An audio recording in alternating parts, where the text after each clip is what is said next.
Okay. So good morning, everybody. Welcome to Okioji Sunday Talk, which this morning is going to be by Kikan Michael. I forget your last name, Howard. Howard. So just as you heard, this meeting is being recorded. So if you don't want to be recorded, of course, you can block yourself out, but you can also just turn off your camera.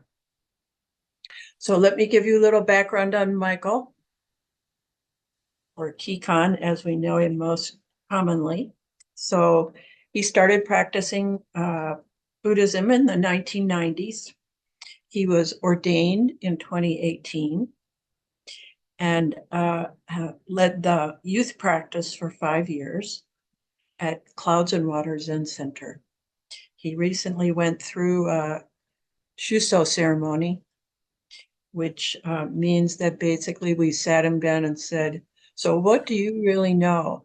And so that's a beautiful ceremony, and everybody that attends it gets to ask all kinds of questions, and the Shuso then is tested to respond. So he's come through the that The process. fire. Yes, exactly. Come through the fire. So his interests are Buddhist psychology, emotion dynamics, and data visualization. Um, he produces the Katagiri transcripts.net, where he carefully translates Katagiri Roshi, our founder's talks. And it has become a quite valuable site for many people. He's also an independent app developer. And with that, I'll turn you over to Kikan. Well, thank you very much. It's great to be here today. As Kyoku-san mentioned, uh, in addition to all that other stuff, primarily I'm the guy who does the Katagiri transcripts website. And that's basically what I'm going to be talking about today. My plan is as I often do when I talk at Hokioji, I'm going to give a little update as to the status of the project and the website. And then I'd like to read with you a bit of the transcript of one of Katagiri Roshi's talks, and then we can talk about it. And also, we can talk about all this stuff as we go along. So if you have any questions or comments as we go along, please speak up, okay? Does that sound all right? Okay, so I'm going to attempt to share my screen, which is the reason why we had to have a lot of negotiation about who was hosting the meeting and who was recording it and so on. You know how that goes with Zoom. So let's see, I'm going to share my screen.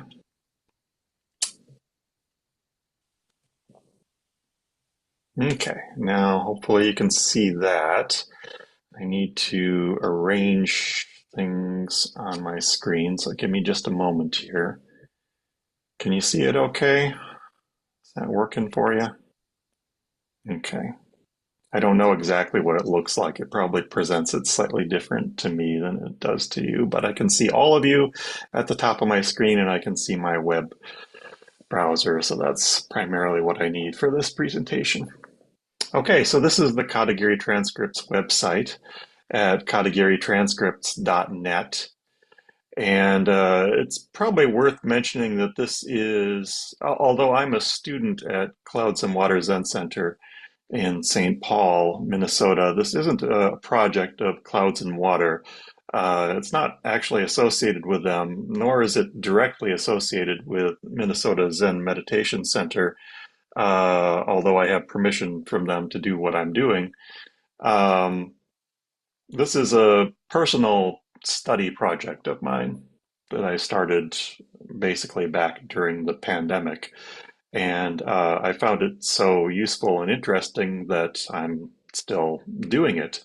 Back when I started this, like a couple of years ago, I had no idea what I would find, or very little idea what I would find actually listening to Kadagiri Roshi's talks closely enough, repeatedly enough to be able to transcribe them. That was kind of the point I was interested in finding out. And what I've found out for me has been very compelling and useful. Um, and one point I often make, but I want to reinforce today because I'm thinking about it and it's coming up quite a lot, is that this is all very much an ongoing process. Okay, I come back to these transcripts and listen to the talks again and update them.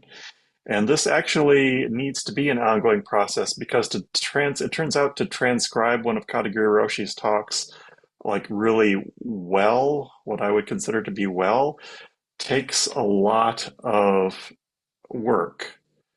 Like, for example, well, first of all, let me tell you what's on the site here. So one thing that's changed is I've kind of like cleaned up and simplified this homepage, actually just a day or two ago, to kind of try to get right to the point and present uh, the most direct kind of overview of what's happening on this site. So it may look different if you haven't looked at this site for a while. It may look different from what you remember. So at the top, it just says very simply, this website carefully transcribes the Dharma talks of Dainin Katagiri Roshi as a reference for the study of Soto Zen Buddhism. Boom, that's kind of the mission statement in a sentence. And if you'd like more information than that, there's a separate page that you can go to get that information. Then there's the talk summaries page. There's a link that lists the talks that have been transcribed on this site with brief summaries compiled by Kikon. That's me. And what I do is after, listening to these talks several times in the process of transcribing them, I try to compile a summary. Well, maybe I'll talk about the summaries more in a minute because we're actually going to look at one of the summaries. Then there's the talk list that lists all the talks that are present in the online audio archive, which Minnesota Zen Meditation Center uh, very generously puts online so that people can listen to them. And there's links to the talks that I have transcribed. And within each transcribed talk, there's a link to the online audio. So you can actually listen to these talks at the same time as you're reading the transcript. One of the points of the transcript is that Kadagiri Roshi, as he was not a native English speaker, he was a little difficult to understand, both conceptually, particularly for Westerners, difficult to understand, presenting a lot of new concepts, um, and also just hard to make out like what he's saying because the recordings are not always perfect, and there's many issues. Uh, so one of the main ideas of the transcripts is to, as much as possible, provide like a very clear kind of um, presentation of what Katagiri Roshi is actually saying, which takes some doing. That's one of the parts that requires repeated listening. Um, and a new part here is Katagiri Roshi gave many series of talks on topics in Buddhism. And then there's a list of some of these series. This is by no means an exhaustive list of all the series of talks he gave. This is the series of talks where I've started to make some headway in transcribing them. Okay, there's a lot of other topics that he covered. So there's a series of talks on Diamond Sutra. Like if we click that, for example, there's a little introductory comment at the beginning of this. Katagiri Roshi gave a series of 45 lectures on the Diamond Sutra during 1979 and 1980. And at the time of writing, these 7 talks are present in the online audio archive. So I've transcribed those talks, and there's a little summary for each of them. That's actually not what we're going to talk about today. Um, the one we're going to talk about today is from Fukanzazengi, Dogen's Universal Recommendation for Zazen. Let me get back to that in just a moment. There's also this series of talks on karma. Uh, let's go to this. You notice that there's more introductory comment here. Um, that's because this is probably the single series of talks where I've spent the most time and effort. I mean, what we did literally was I transcribed these talks. That was a process in itself. And then I led an 8-week course at Compassionate Ocean Zen Center, filling in for Genpo Michael O'Neill, who was traveling to Japan, where we discussed these talks. We read these talks, the transcripts of these talks, and discussed them. And this was pretty experimental, actually, the way that we did this class, um, because, um, well, at any rate, I don't think it's been done very much studying the actual transcripts from Katagiri Roshi's talks. But what I discovered was teaching a class is a really good way of testing whether you actually understand the material and like developing your understanding of that material, because my understanding of the material really had to progress during the teaching of. I mean, I was leading the class, but in many ways we were studying the material together. Um, and my point is, that's the kind of effort it actually takes to do like good transcripts of these talks, because like out of the 8-week uh, um, class on these karma talks, I realized, I was, further developing my understanding of what Katagiri Roshi was talking about. And also, from that understanding, it became clear that the transcript needed to be improved in certain small areas, because there were things that I just didn't understand what he was saying. So there's very small changes that get made to correct, and the point is not to so much interpret what Katagiri Roshi is saying, but to understand what he's saying, and basically it's basically smoothing out the grammar a little bit, but so that it's more understandable, without changing the meaning of what he's saying. But in order to do that, you have to actually understand the meaning of what he's saying. So that's pretty tricky. And it turns out there's all sorts of editorial decisions that have to be made, which seem very small, like where if you have a comma in a certain place instead of a period, or like where the paragraph breaks are, or where the section breaks are. But all of these, it turns out, have like a really significant impact, I think, in how the transcript is read. So this is the kind of thing it takes a while, a lot of work to go back and get it right. And in fact, even after that class, then we actually looked, because I created a kind of a printed study book of this karma material and gave some copies to Dokai-san. Uh, he used those in a practice period for a week recently when Brad Warner was there. So I got to sit in on the Chosans, where Rushin was leading some talk and study of these karma talks again, and realized, oh, I have even more work to do here.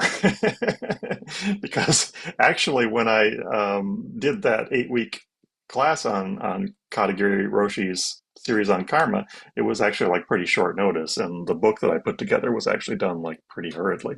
So I went through the talks again, listening to the talks, and cleaned up the transcripts even more. And now there's a second edition of the karma book, study book, that contains the transcripts of these talks. Anyway, this is the kind of, so my point here is that I've realized, I'm progressively realizing that this project isn't about transcribing as many Katagiri Roshi talks as possible in the shortest period of time. My attitude about it is, this is about really studying like what he said, and trying to present that in the most accurate way that we currently can. Does that make sense? I don't know, it may be something that's more of interest to me, frankly, but I thought I'd share it anyway. Um, so the talk I want to talk, so there's all these wonderful series of talks which are in various states of completion and editing. Like if we look at the series on Genjo Koan, I will just tell you, this series of talks is in rough draft state. This is one that's going to require some more work. It's fascinating stuff, but I just have not had time to go back through these and like really understand what he's saying because, it's challenging stuff. Um, so what can we talk about here? Oh, and then there's latest updates. This is something that's also changed. There's now briefer updates as to what's actually changing on the site as we go along, and you can see I'm constantly updating the same talks like over and over again. So now you can kind of get a sense of what's actually happening there. And I'm currently updating the Fukanzazengi series, kind of like I did with the Karma series. So that's why I want to talk about Fukanzazengi today. All right, I better get going here. I'm spending too much time doing the overview. So if we look at the Fukanzazengi series, I say here, Katagiri Roshi gave actually more than one series of talks on Fukanzazengi. And currently this single series of talks is the one that's available in the online audio archive. These talks were given during a 7-day session in June of 1979.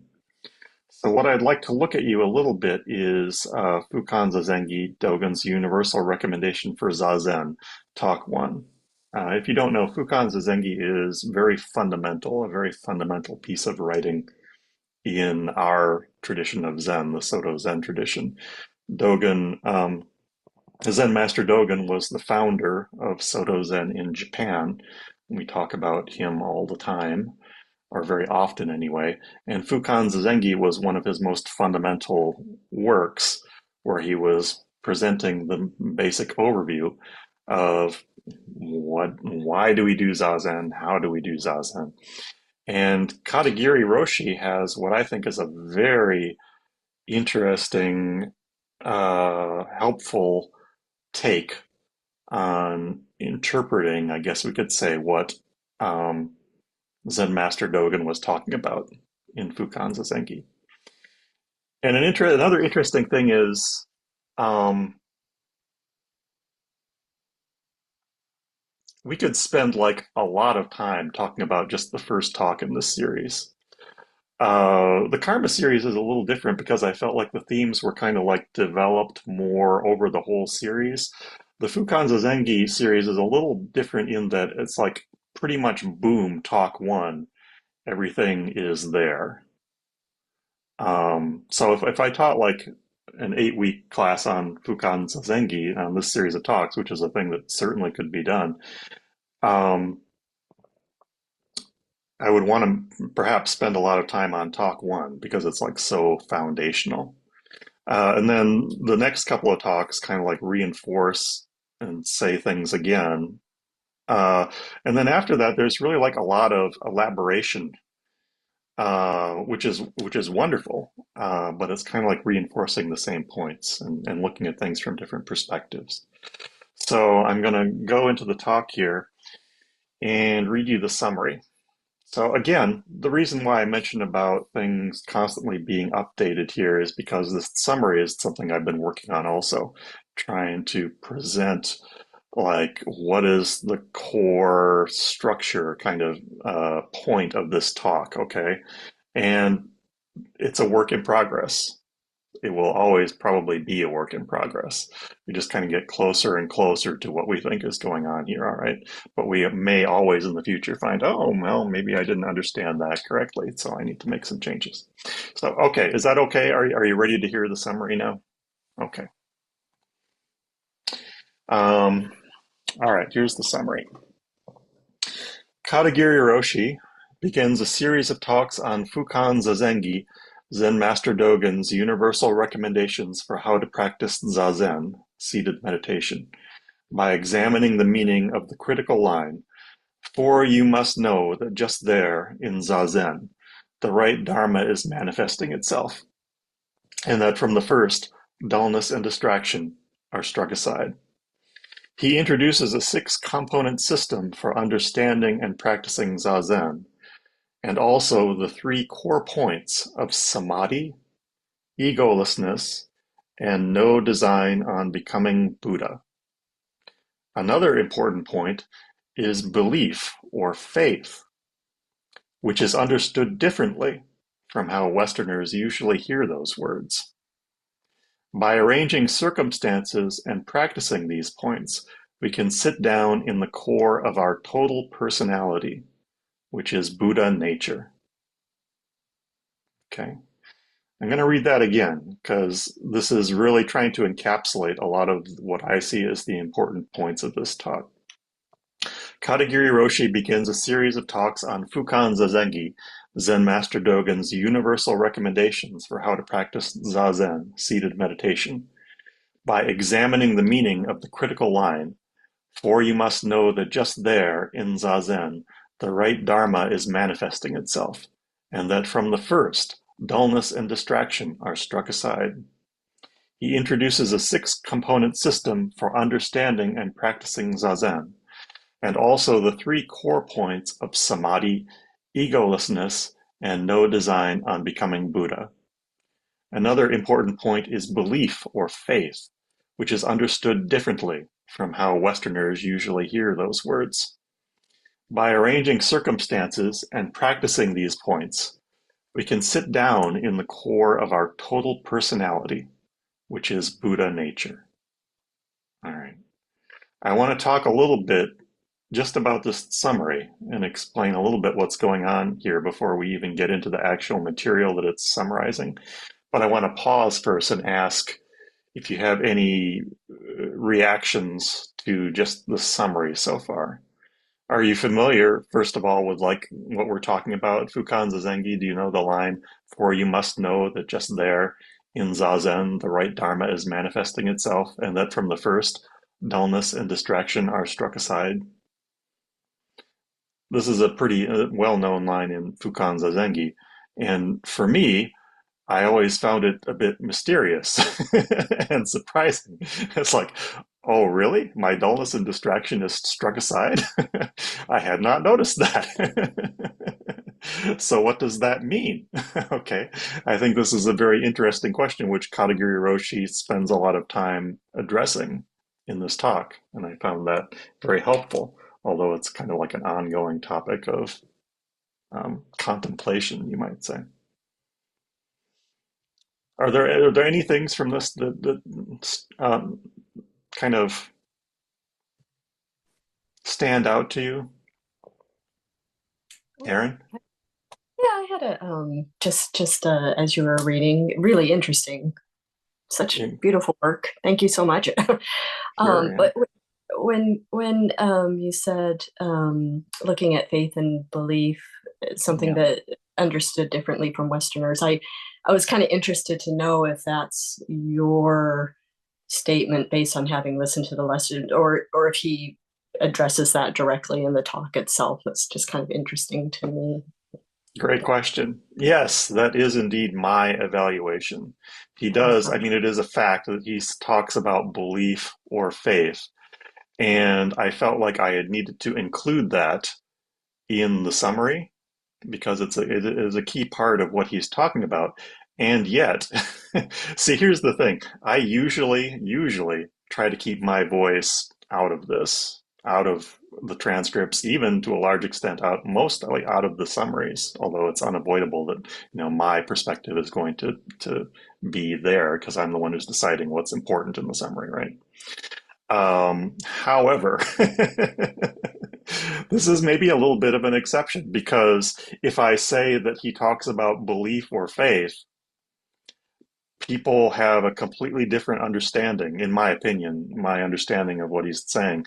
People have completely different projections around that, and immediately it's like for a lot of people, it's like standoffish, right? Oh, okay, we're not doing the faith thing. And I think that's pretty understandable. But the problem is that's not what he's talking about.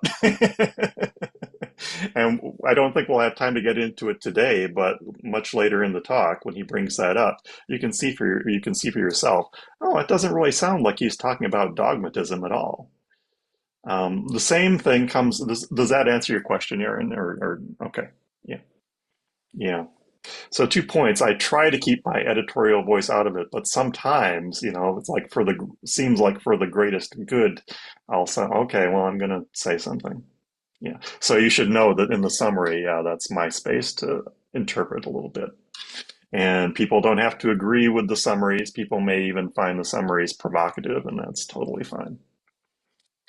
Um, so yeah, I find that really interesting. And this is one of the things I learned pretty much for the first time by studying this material. Is like, oh, he has like completely different understandings of this, it seems like, from what I was thinking. The same thing comes up with the word religion. Like if we go to the next talk, Katagiri, so talk two is kind of a follow-up talk in a way. Katagiri Roshi expands on the six component system for understanding Zazen that he introduced in the previous talk. He further discusses the relationship between regulation of body and mind, samadhi, one-pointedness, egolessness, no design on having a reward, and shikantaza, just sitting. The distinction between, quote, religious zazen, quote, and philosophical or psychological zazen is explored. There is an extended question and answer period. Now, that statement there, the distinction between religious zazen and philosophical or psychological zazen is explored, that's more a factual kind of statement. It is. He talks about that. He talks about religious zazen and how that's different from philosophical or psychological zazen, right? So that's an example where, yeah, he actually is making clear that there's a distinction in what he's saying from how it's commonly understood. Going back to this, mainly what I wanted to talk about today was this six component system, which I find very interesting and I haven't seen presented anywhere else. And I suspect, although I can't prove this, that this is actually Katagiri Roshi's own like understanding and interpretation. Maybe he got it from his teacher or something. I don't know. But it seems to be like his own interpretation of Fukanzazengi because there's these six components, particularly the five components. We'll get to those in a moment, and they're all related to passages in Fukanzazengi, how they work. Okay, so having said that, I want to get into it a little bit. Um, but the point, and this is something I struggled with a little bit in the summary. It's actually like five components, and then the sixth components is actually this thing called total personality. All right. So it's a little bit like arranging the first six kind of elements of our body and mind. Then we can manifest or we can perceive total personality, which we could provisionally say is basically the goal here. Okay, although it's not something we're doing exactly, it's something that we're uh, perceiving, perhaps, can sit down in the core of our total personality, which is Buddha nature. There's a lot of statements here which might be surprising for people, but hopefully we'll get into that um, in a moment here. And I just want to say, finally, before we move on to actually reading the talk, this total personality concept, this is not something that's brought up in this one talk. Okay, this is a core point in Katagiri Roshi's teaching, it turns out, from what I've seen so far. This comes up over and over again. He doesn't always use exactly the same term to describe it, but this is a really fundamental thing. And I was just actually looking at a talk that comes much later, actually toward the end of his teaching career, that I've also transcribed called Review and Renew Buddhism for the 21st Century or something like that. It's from 1980, like October of 1988. So it's like one of the later of his talks. He's still talking about this. Okay, he doesn't actually use the word total personality in that particular talk, but he's still talking for the benefit of Rushin here, who did the karma class with me. He's still talking about karma. He's still making the same points as in karma and Buddhism. He's still talking about the kind of life after life kind of theme that comes up in that talk, which is fascinating because, as you might get from the title, it's like this is a talk where he was trying to sum up like what Buddhism was about going into the future for like kind of a more mainstream audience. So he presents things slightly differently, I think for that audience, but he's still talking about the same core points. It's like this is it, people. Okay. Anyway, that's probably enough introduction. So now, unless there's any other questions, I want to read some of the actual talk. Does anybody else have any questions first? Or should I just get into it? Okay, I'll just get into it. I'm actually going to skip the first bit. The problem with these talks, it's a great problem to have, but the problem with these talks is there's so much material. Like for my Shuso period, we did a 6 session class, 2 hours times 6, 12 hours on one of his talks. Okay, and we were like barely scratching the surface. That was Blue Cliff Record case 18 or 19, I forget which one, the Seamless Monument, and it was really enjoyable.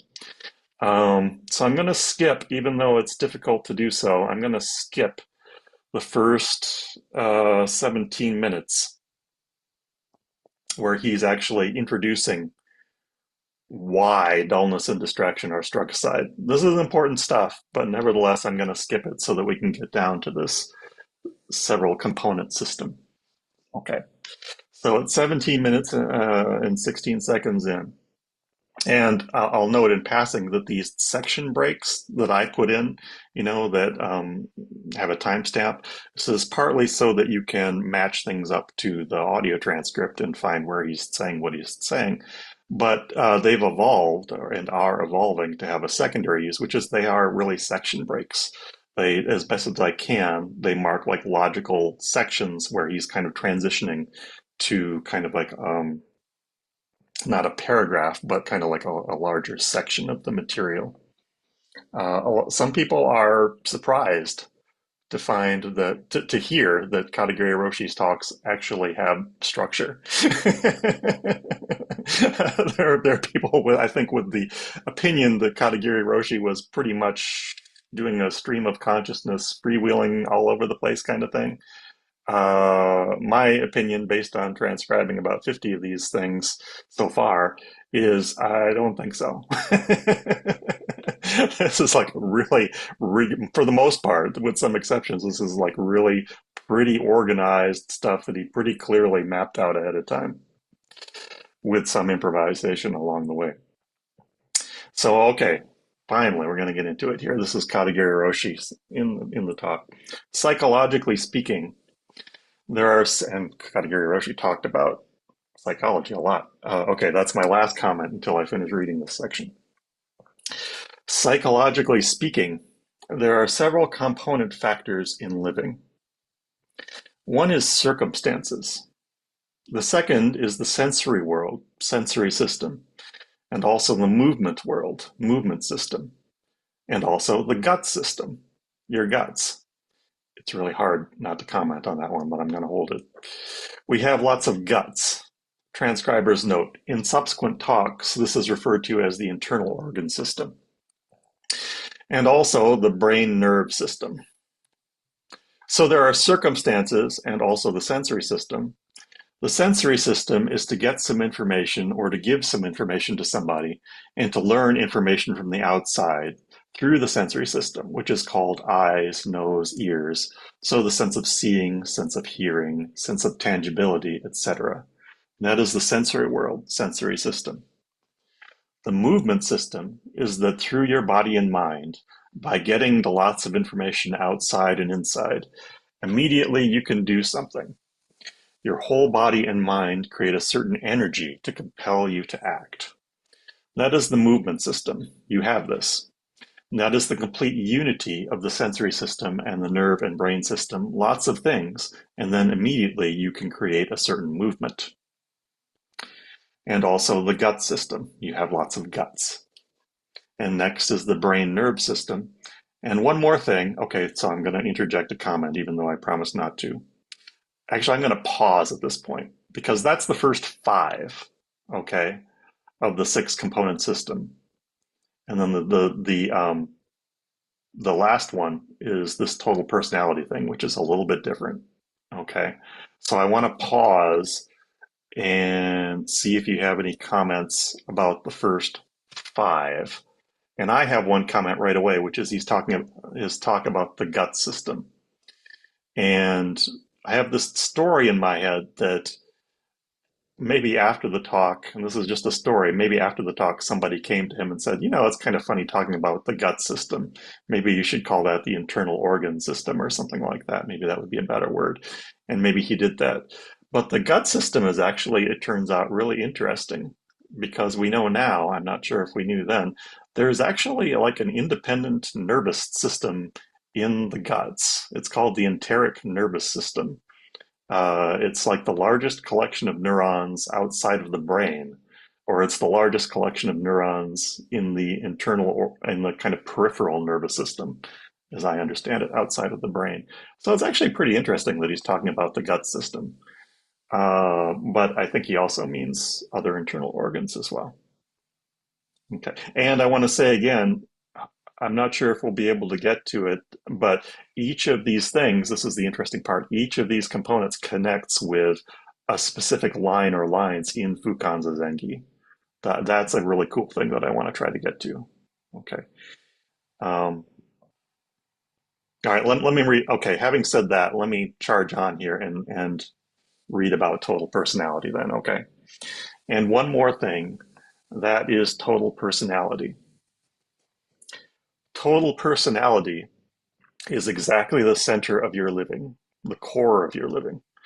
Without total personality, you cannot get circumstances or sensory world or movement system. Nothing there. There is Katagiri. That core of Katagiri is really supported by total personality. Total personality is the character created by Katagiri in the past, in the present, in the future. My parents, my grandparents, my ancestors, that is total personality. But my personality is something I can create after my birth. But this is kind of character. If you say personality, psychologically speaking, this is a little bit broad. So my personality is something I can create after my birth, but there is another personality that I can't create. I have carried my personality from before my birth. This is maybe my parents, and also maybe I've carried it from my grandparents, from my great-grandparents and ancestors. That is total personality, the whole personality. So if I see myself, here is Katagiri, immediately there is a certain kind of a smell. A part of this smell consists of something I have created after my birth. But the other aspect of my smell is something I have carried before my birth, from my parents, grandparents, grandparents, and ancestors, maybe from before the world began. So at that time, that personality is really a smell. If you see somebody, there is a smell. Katagiri smells. I'm going to pause here just for a moment to say that Katagiri Roshi talked about this smell thing quite a bit. And sometimes it causes some interest and some amusement. We can maybe talk about that more later. But Katagiri's smell is kind of a result that we have judged. But from where does that smell come? If you research again and again, finally there is no evaluation because you don't know from where it comes. You have to go back to the beginningless past. You have to go back.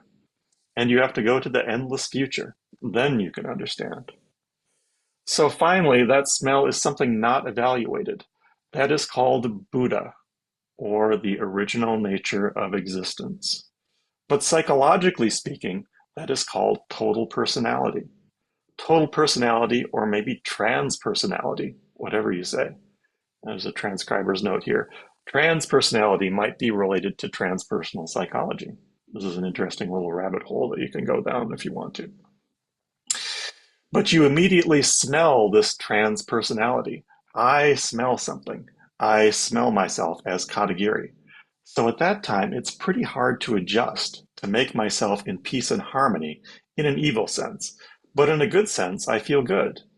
But feeling good is not always feeling good, he chuckles, not always helping you. Sometimes it becomes a stink. So whatever I feel from my personality, there is always some confusion, waves of the mind. feeling good, feeling bad, whatever you say, that is a wave, because that feeling comes from a stink, which is called total personality. Because I don't know what my karma is. Why did I become a monk? I don't know. I know why, but on the other hand, there are lots of reasons. I don't know why exactly, so I cannot say.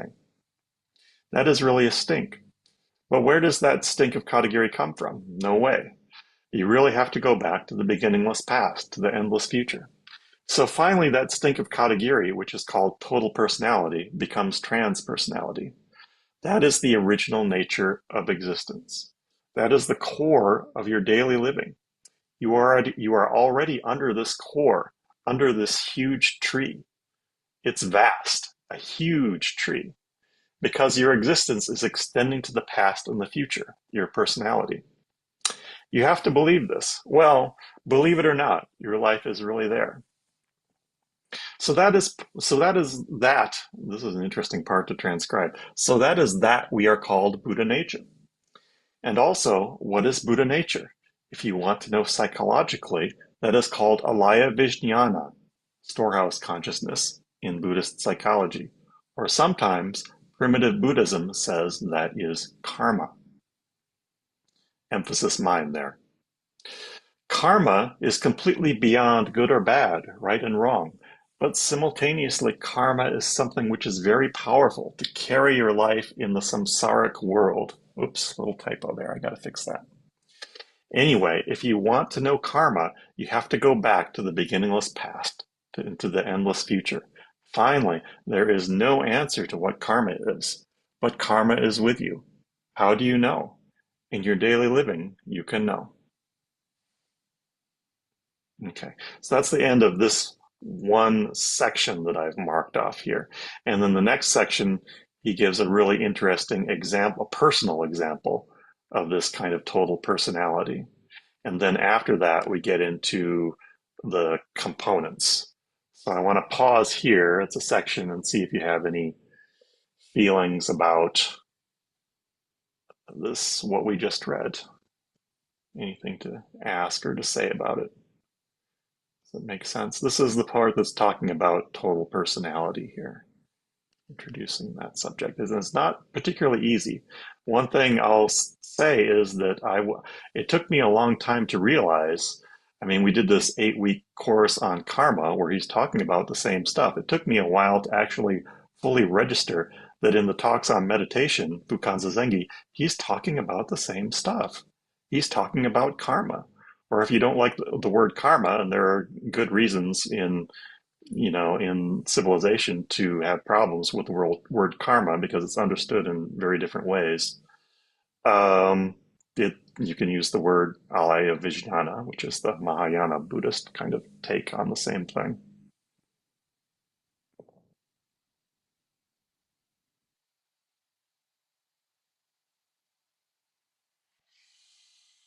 Hmm. So it's not necessarily easy to understand, but there's something here that we can sit with and contemplate, I think. Would you like to hear some more? Should I go on to the next section? There's a good personal example coming up, so maybe that would be nice. Okay. When I here, so we're now 30 minutes into this talk, and I don't remember, but it's the Katagiri's talk is. I'm talking about Katagiri Roshi's talk. We're 30 minutes into the transcript, and I think it's like well over an hour or something. So again, a lot of material here. So here's Katagiri Roshi continuing.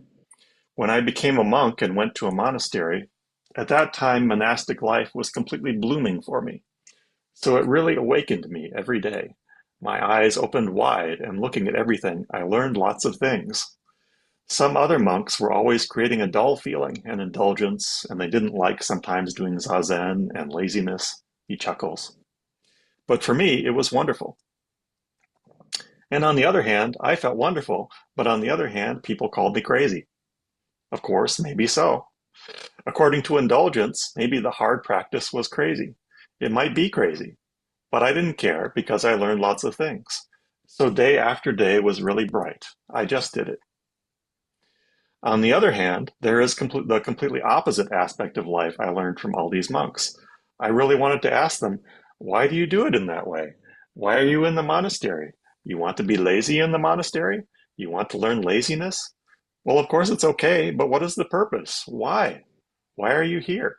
I didn't understand why they didn't care. And on the other hand, the same applied to me. Why are you practicing hard in that way? I don't know. From this point in everyday life, we can create our own everyday life. But on the other hand, there is another aspect of life we cannot create, which something compels us to do. So our daily living is in some aspect understandable, but our daily living is in some sense not understandable. So life is pretty big. That is called karma. That is called Buddha nature. We don't understand because the present, your life, comes from beginningless past, endless future. We should be there. And finally, we should accept this and we must be present there, constantly on the big tree. This is the core. Psychologically speaking, this is total personality. It's interesting in the koan case we did from the Blue Cliff record, there's a lovely verse. This isn't the main verse, it's the verse that's actually built into the koan. So it's part of the story where one of the poetic images is the shadowless tree. Beneath the lines are, beneath the shadowless tree, the community ferry boat. I'm pretty sure we're talking about the same tree here. Okay, it's not a literal tree. That's why it's shadowless. Okay, this is a huge tree branching into all aspects of our experience, past, present, and future. And he's saying we can sit down and be present on the big tree. Does that make any sense?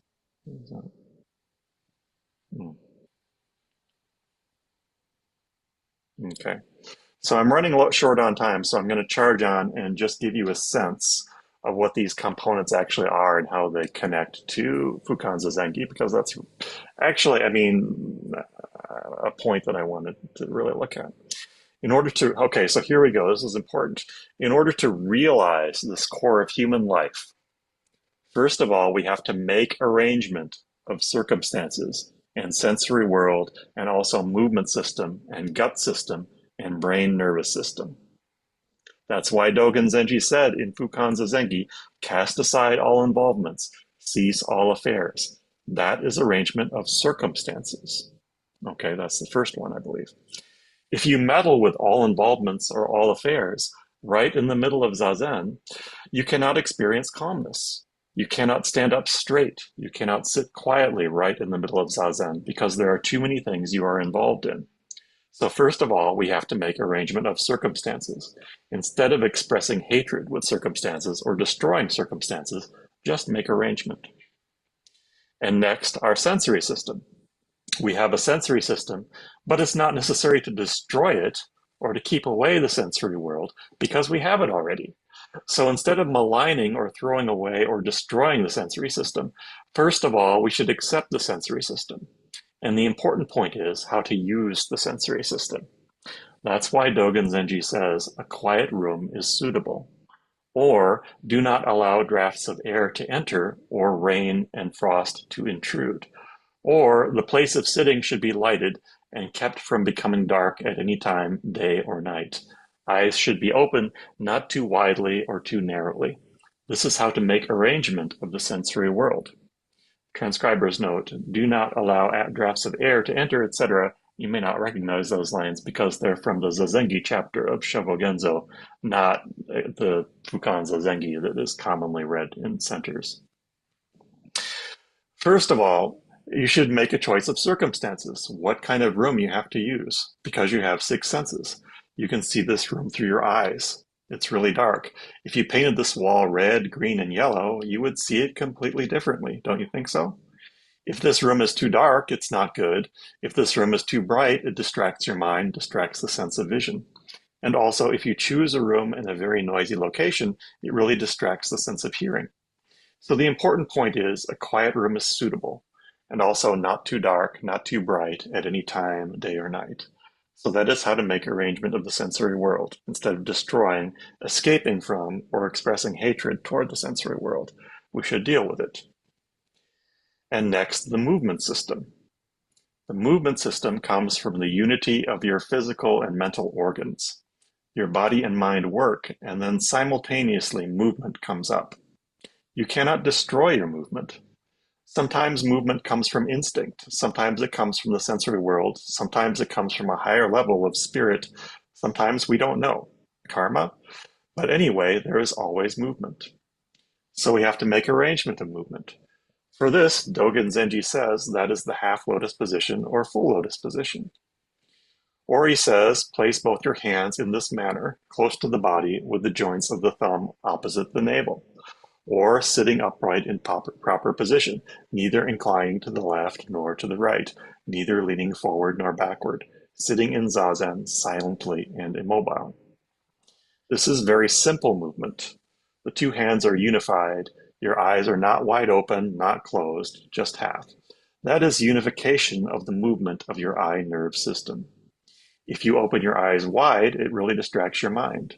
So not wide, not closed. And two hands put together, lips together, and teeth together.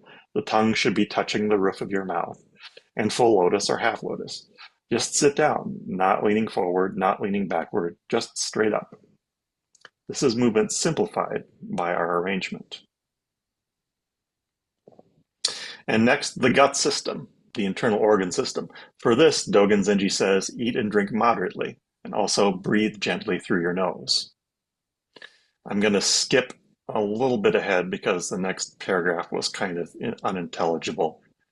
But there is one thing which you can control, and that is the breath. In other words, you can't control a lot of the autonomic stuff that's going on in your body. But he says there is one thing you can control, and that is the breath. And the breath really influences the whole system. All of the systems of the hormones and the lungs and the heart, everything. That's why we try to concentrate on the breath, taking care of the breath. At that time, all your guts work very naturally. The circulation of your blood is pretty good, your pulse is pretty good, and your heart is beating normally, very naturally. Next, we're running low on time, so I'm going to do just a little bit more. Next, the brain nerve system. About the brain nerve system, Dogen Zenji says, do not think good or bad. Do not administer pros and cons.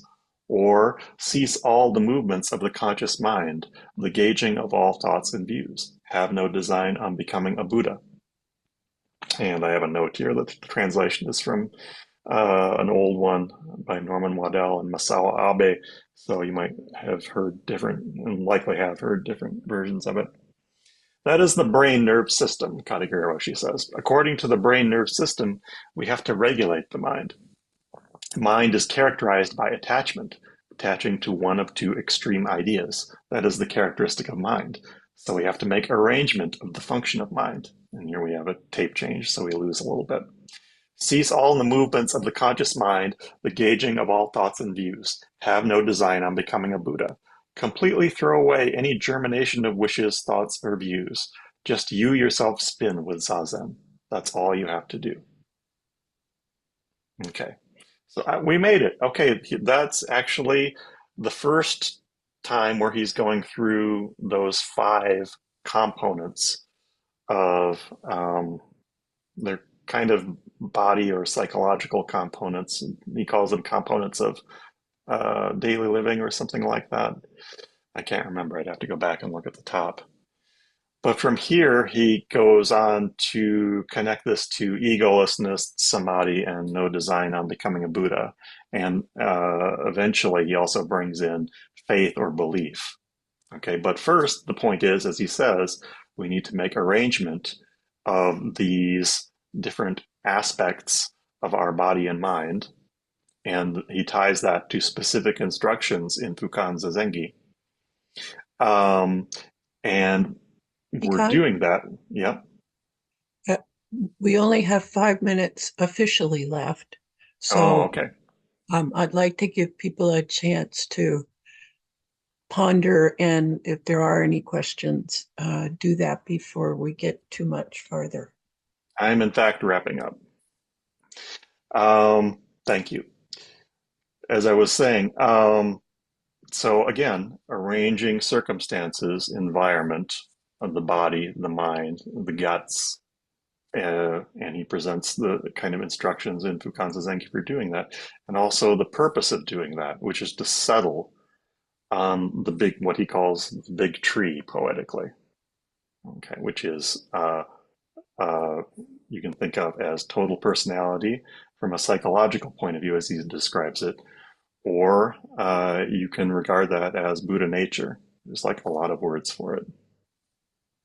Okay. That's my lightning quick tour through this talk. There's obviously like a lot. This is a deep talk. Again, even just talk one, it's like pretty much all there. And we don't have time to really delve deeply into it. But I do want to take a little time and at this point and see what reactions you have to that kind of lightning introduction. Anything that stood out for you, Kyoku-san? So it would be helpful to me. You spent a tremendous amount of time studying this and absorbing it and living it, etc. Could you find an example from your own life about how this has affected you, what you've learned, just something that's about you and your response to this? Yes. A very simple example, kind of broad, but a very simple example is we talk about embodiment a lot these days in Zen practice. Um, and um, I don't remember exactly what it was like for me. I have stories about it when I was first getting into Zen practice, but getting in, embodiment was not what was on my mind. It was more like escape. Okay. But one of the things that I get from this is that this is an embodied practice. This is Katagiri Roshi himself saying that this is an embodied practice in very specific ways. If we look at these components that he's talking about, this is all aspects of embodiment, right? So it's another way, as Katagiri Roshi sometimes says, it's not a head trip. All right. I think in very subtle or sometimes not subtle ways, many of us often think that Zazen is something that we do just in our heads. And there's an aspect of that when you get to particularly when you get to the have no designs on becoming a Buddha part, the brain nervous system is part of this, but that's not all of it. Okay. There's more to it than that. So this is we don't get to leave our bodies behind. We also, I might add, don't get to leave our emotions behind, our feelings behind. That's something that's integral to the whole process here, the whole core of what we're doing. And originally, when I started doing this practice of transcribing Katagiri Roshi's talks, I mean, this is what I was looking for. This is the kind of information I was looking for. It's like, okay, well, how did Katagiri Roshi himself, the founder of our, particular branch of modern Buddhism, how did he understand this stuff? What was he presenting? Because I hear lots of different things from different teachers.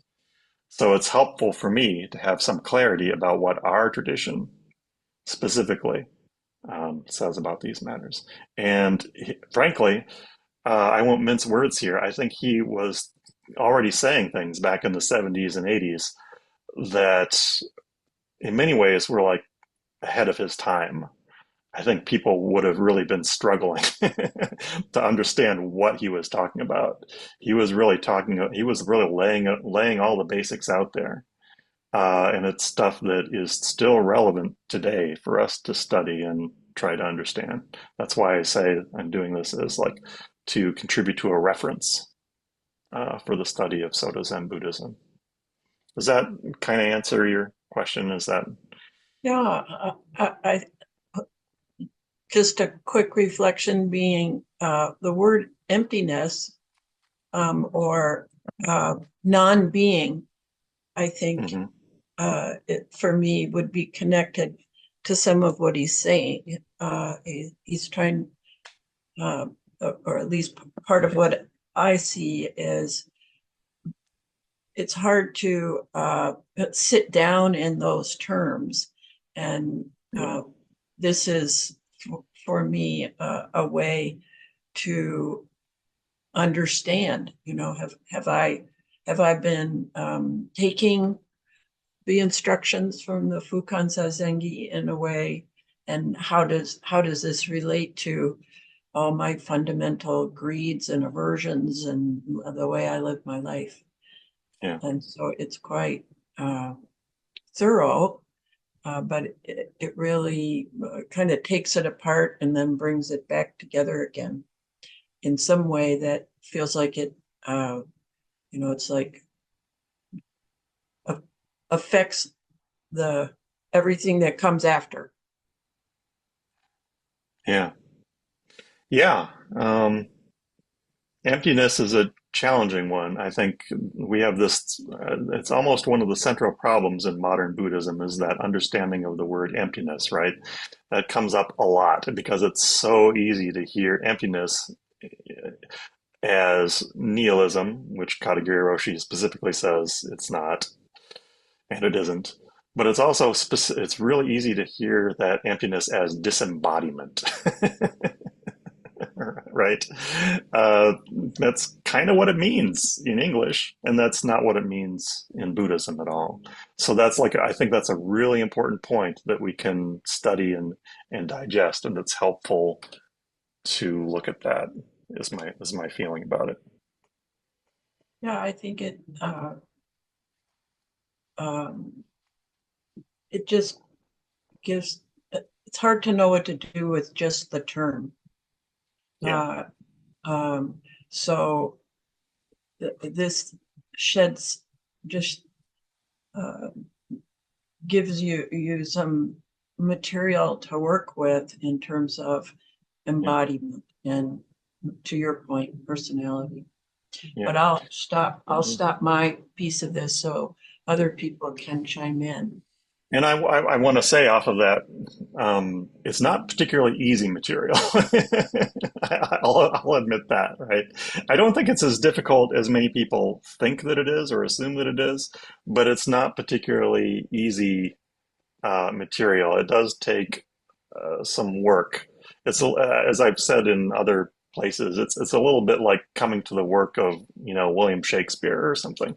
Not quite to that extent, but you need to spend a certain amount of effort, like studying it before it begins to kind of make some sense. I think at least that's been my experience. Right. Well, Okay, and let's see. also, yeah, also trying it out, with Try. Oh yeah, absolutely. Yeah, that perspective in mind. absolutely. Go Yeah. ahead. Does this make sense for me? Yes. Is this making sense? And that's the attitude that I try to approach towards this in an ongoing way. Is like I'm not like a I'm trying to also approach this somewhat from a skeptical attitude, right? I'm a student. I'm studying this and evaluating. Like, okay, what does this mean? Does this change my understanding that I've learned from Buddhist teachings from various places? And in some cases, it really has. It really has. So that's a big thing to work with. Okay, yeah, we should see who else wants to say something.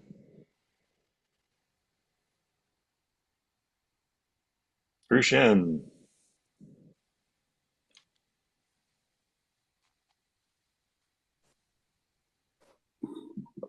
I've gotten away from emptiness altogether because I think it's too problematic. And after studying the karma talks and it has changed my attitude towards kind of a entirety and kind of a wholeness.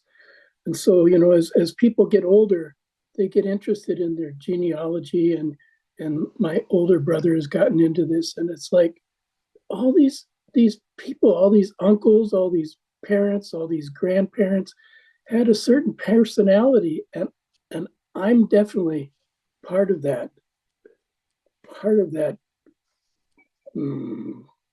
tradition, and also part of that, emotional traumas that have happened through all those failures Right. and mistakes. So there's this entirety that's happening.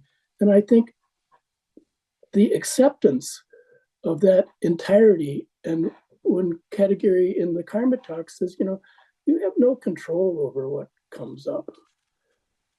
You have no control over what comes up. So it's like, yeah, and just accept that that's part of who you are. It really does make a big difference if you take this, because obviously he's taking a very, very wide view.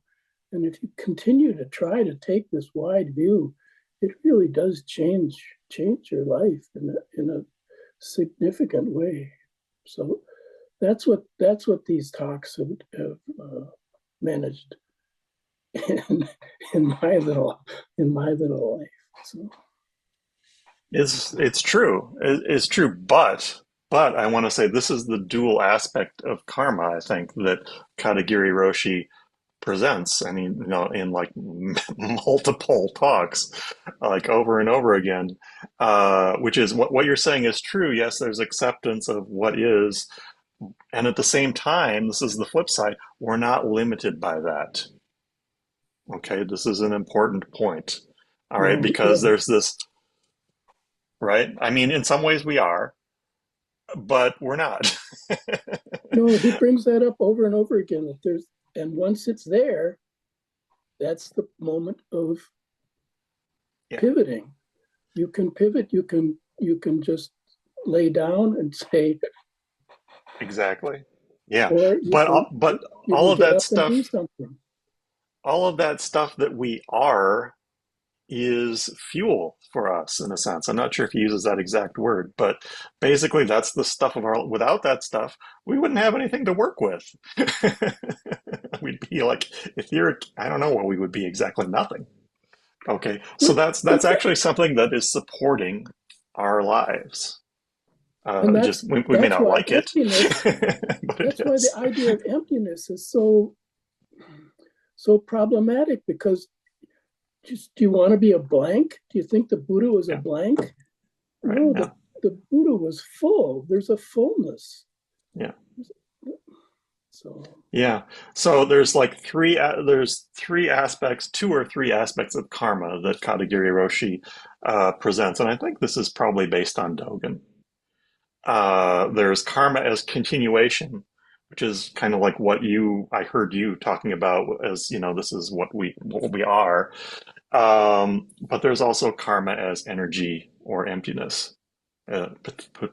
Potential, is that a good word? What's the word for emptiness that they started using at Upaya that you were telling me about? Uh, boundlessness. Boundlessness. Yeah. Okay. So at the same time as this, karma that is our property that we're responsible for, whether we actually created that individually or not, that's ours. At the same time, there's this boundlessness, which is okay, we can spring from that and acknowledge that and be fresh. Our life can bloom in new and unexpected ways. So just so Kyoku-san? you know, the name Kyoku translates to sitting in boundlessness or emptiness. Ah, so, yes. Uh-huh. so, so Yeah. if there's other people that want to bring something forward, otherwise, I think it might be time to. Yeah. I'm so glad we had this time together. well, do we have a minute? Because I feel like I've monopolized the talking time too much, so I want to give anybody else a chance to say something Yeah, if we can take a minute. exactly. Okay. Not me, not Rushin, not you.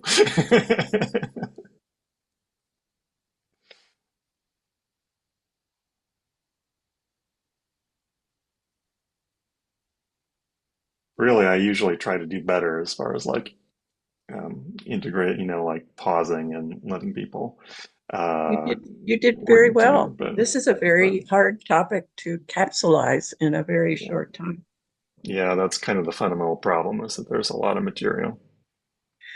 So thank you very much for coming and giving us this talk, and for all of your wonderful, incredible effort to put it together and keep practicing with it and offering it to us. And thank everybody here, because you're all part of keeping Hokioji and its opportunities to offer these talks. So it's a great gift that is here. In the chat box, if you'd like to make a Dana contribution towards continuation of Hokioji and Sunday Dharma talks, please take advantage of that link. And we have coming up in the next several weeks a talk on just sitting. No, that's happening this week. We have an event called Just Sitting, and we also have a group called Mahakala Radio coming. I don't know who they are, but I'm going to get to find out. And then Practicing the Way, which is led by Onryu G.D. Kennedy, is coming before the end of June as well. So, is there anything else I need to say? I don't think so. So let's do our great vows.